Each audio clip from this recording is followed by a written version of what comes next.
die Verbrennung der Amerikaner.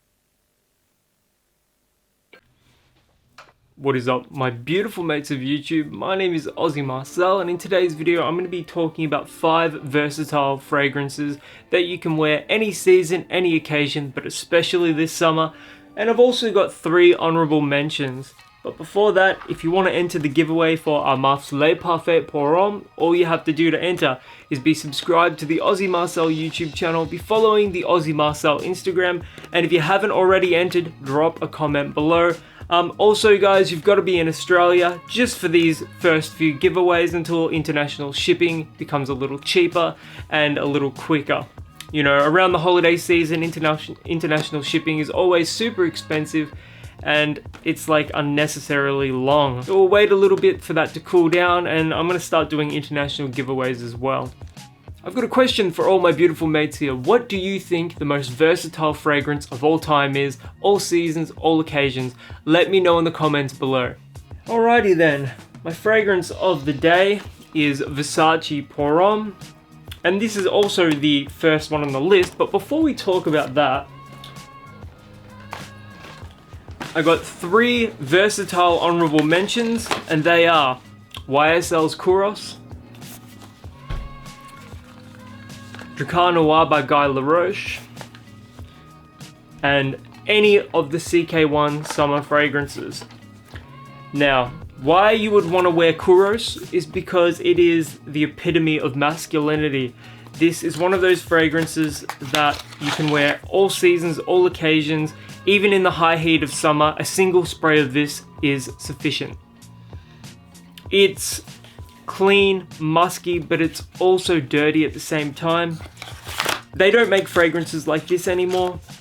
The fragrance industry has trended towards ultra sweet, youthful scents, and a fragrance like Kouros, it isn't sweet. I mean, there is a tiny bit of honey sweetness here, but this is masculine in a way that fragrances nowadays just aren't. Now, that's up for debate whether or not that's a good thing or not. Personally, I think that even designers should be not afraid to experiment with older DNAs, similar to Kouros by YSL. It's a shame that we live in a world now where all the fragrance industries have jumped on the Invictus bandwagon, have jumped on the Dior Sauvage bandwagon, and they're not sort of deviating from that. There's a few fragrances that are sort of like Paco Rabanne's 1 million as well.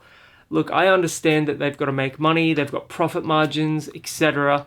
But when it comes to art, you should never be afraid to express yourself honestly.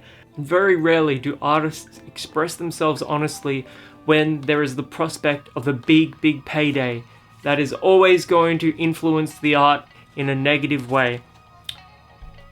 Something like Drakkar Noir, classic, old school, not worn as much as it used to be, but in my opinion, this is just still, it's got everything a fragrance should have, a men's fragrance that is. And CK1 Summer, I'm just a big fan of the line.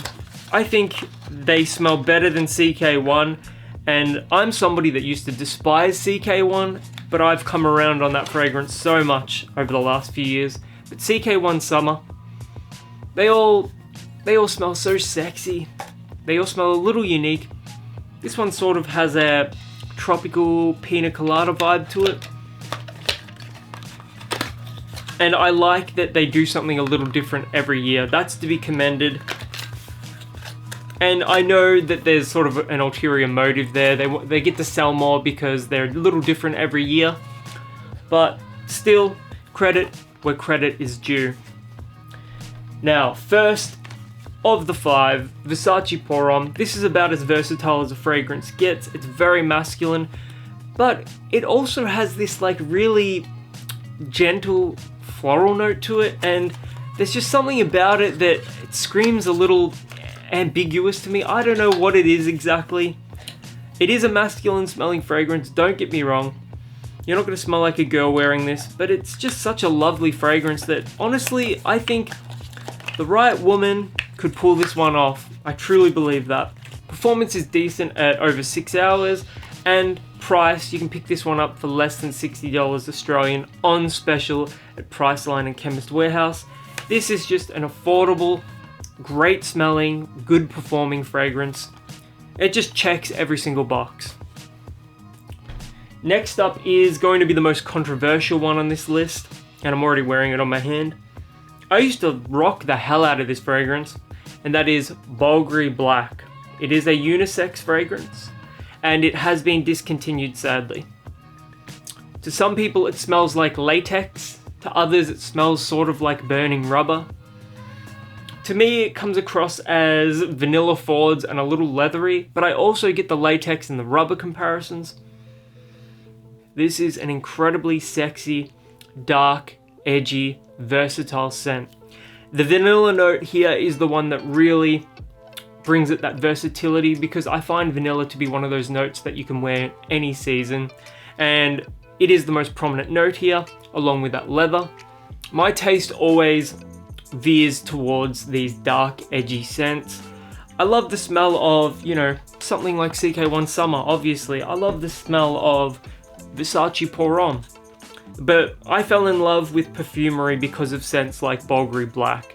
I've always got about 3 bottles of this on hand just because it's getting harder and harder to find. Price is increasing more and more with every passing year. And there's just something about this one that's so warming and comforting to me. But to most people that are smelling it out in the wild, I know this is going to be a challenging scent, or at least an introductory challenging scent. Get a sample if you can, 2 ml, 1 ml, doesn't really matter. I just love the way this one smells. Bulgari Black is one of the most underrated DNAs of all time. I know that's a controversial opinion. Not everybody loves the way this one smells, but like I said before, it's got that dark, edgy characteristic to it that just really appeals to me, for the same way like Gucci Guilty Absolute, or even like Kuros to a smaller degree, appeals to me. Like this, it isn't a dark scent, but because it's an animalic, it gets you that foot in the door to more interesting scents, and I think that's important to experiment when it comes to perfumery. Next up is a recent love affair, Valentino Womo Aqua. This smells like Dior Homme Sport, but a fresher, more aquatic version of that. Performance is 12 hours plus. This just keeps on lasting. It's an amazing fragrance. It's got that iris note, super prominent iris note. It's got some fresh aquatic notes, and it also has this tiny hint of leather to it as well. This is pure luxury in a bottle. If you can get this for under 150 Australian, check this one out. It's worth every penny. And if you want a fragrance similar to Dior Homme and Dior Homme Sport, check this one out.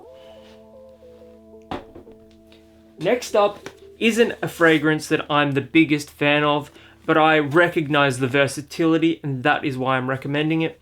And that is Invictus Aqua. Pricing at about $100 Australian is a little steep, but what you get for that money is an exceptionally performing fragrance. This is a post 2018 edition one.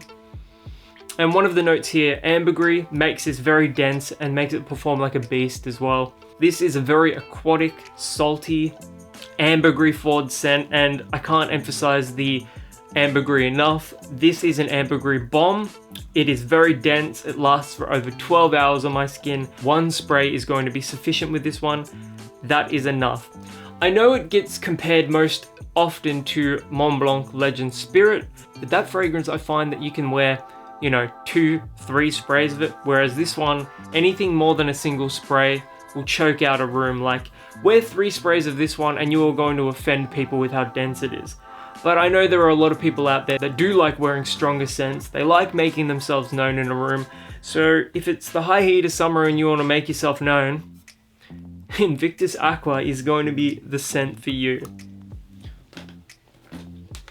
And last but not least, we've got Bulgari Aqua Atlantique. You can still find this one pretty commonly in Chemist Warehouse and Pricelines across Australia. If not there, check out eBay. This one smells like a more aquatic Dylan Blue. Actually, I I actually prefer the way this one smells to Dylan Blue, and I love Dylan Blue. Performance 12 hours plus, it performs pretty exceptionally, but it is nowhere near as dense as Invictus Aqua, for example. Replace some of that subtle smokiness of Dylan Blue with a more prominent ambergris note, and you're left with just a people-pleasing, slightly dense, aquatic, fresh scent. It's also comparable to Sauvage in a couple of different aspects. But yeah, this one is well worth your time, well worth your money. Definitely check out Bulgari Aqua Atlantique. I love making these list videos. If you've ever won any of these before, let me know in the comments below. And until the next video, my name is Aussie Marcel, and I'll catch you guys around.